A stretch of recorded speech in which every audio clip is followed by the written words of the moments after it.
പെർമിറ്റില്ലാത്ത ഓട്ടോറിക്ഷകളിൽ TP. Sticker ഒട്ടിച്ചാൽ അത് കടുത്ത നിയമലംഘനമാകുമെന്ന് സംയുക്ത ഓട്ടോറിക്ഷ ട്രേഡ് യൂണിയൻ സമിതി കൺവീനർ എൻ. ലക്ഷ്മണൻ.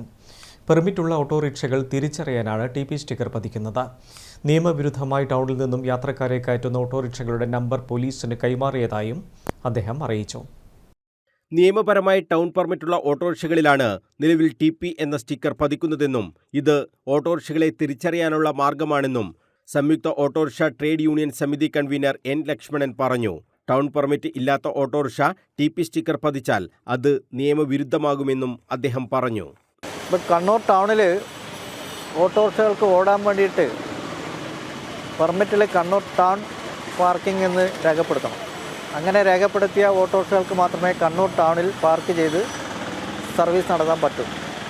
അപ്പോൾ ഈ വണ്ടികളൊക്കെ തിരിച്ചറിയാൻ വേണ്ടിയിട്ടാണ് കഴിഞ്ഞ വർഷം ഓട്ടോറിക്ഷകൾക്ക് ടി.പി. സ്റ്റിക്കർ, അതായത് ഓട്ടോറിക്ഷകളെ ഈ ടൗൺ പെർമിറ്റുള്ള ഓട്ടോറിക്ഷകളെ എങ്ങനെയാണ് തിരിച്ചറിയുക, അതുകൊണ്ട് തിരിച്ചറിയുന്നതിന് വേണ്ടിയിട്ട് ടി.പി. സ്റ്റിക്കർ ഒട്ടിക്കുന്നതിൽ വിരോധമുണ്ടോ എന്ന് ആർ.ടി.ഒയോട് അന്വേഷിക്കുകയും ആർ.ടി.ഒ അത് വിരോധമില്ല എന്ന് പറഞ്ഞതിൻ്റെ അടിസ്ഥാനത്തിലാണ് ഈ ടി.പി. ഉള്ള, അതായത് ടൗൺ പാർക്കിങ്ങുള്ള ഓട്ടോറിക്ഷകളെ തിരിച്ചറിയാൻ ടി.പി. സ്റ്റിക്കർ ഒട്ടിക്കുന്നത്. അതുപോലെ തന്നെ അവിടെ പരിശോധനയ്ക്കെത്തിയ ഓട്ടോറിക്ഷകളെയെല്ലാം ഈ പരിശോധന പൂർത്തിയായതാണെന്ന് തെളിയിക്കുന്നതിന് വേണ്ടി MVDയുടെ ഒരു ചെക്ക്ഡ് സ്റ്റിക്കറും നൽകിയിരുന്നു.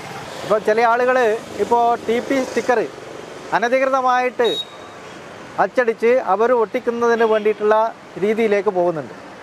അതൊക്കെ ഈ മേഖലയിൽ അരാജകത്വം സൃഷ്ടിക്കുന്നതിന് വേണ്ടിയാണ്, അല്ലെങ്കിൽ അത്തരം ആളുകൾക്ക് ഇവിടെ അനധികൃതമായി ഓടുന്നതിന് വേണ്ടിയിട്ടുള്ള ഒരു സംവിധാനം, ഒരു സാഹചര്യം സൃഷ്ടിക്കുന്നതിന് വേണ്ടിയിട്ടാണ് അത്തരം നിയമവിരുദ്ധമായ രീതിയിൽ ചില കാര്യങ്ങൾ അവർ നടത്താൻ നോക്കുന്നത്. പെർമിറ്റിന് വിരുദ്ധമായി സർവീസ് നടത്താൻ ഓട്ടോറിക്ഷകൾക്ക് അവകാശമില്ല.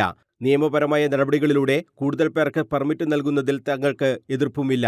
എന്നാൽ പെർമിറ്റ് വിൽക്കുന്നതടക്കമുള്ള കാര്യങ്ങൾ നേരത്തെ ഉണ്ടായി. ഇത്തരം കാര്യങ്ങളും പരിശോധിക്കണമെന്നും എൻ. ലക്ഷ്മണൻ ആവശ്യപ്പെട്ടു. ഒഴിവന്ന നമ്പറുകളെ നിയമാനുസൃതം എങ്ങനെ കൊടുക്കണം, ആർക്ക് കൊടുക്കണമെന്നൊക്കെ ആർ.ടി.ഒ ബോർഡും അതുപോലെ തന്നെ ബന്ധപ്പെട്ട അധികാരികളും തീരുമാനിക്കേണ്ട വിഷയമാണ്.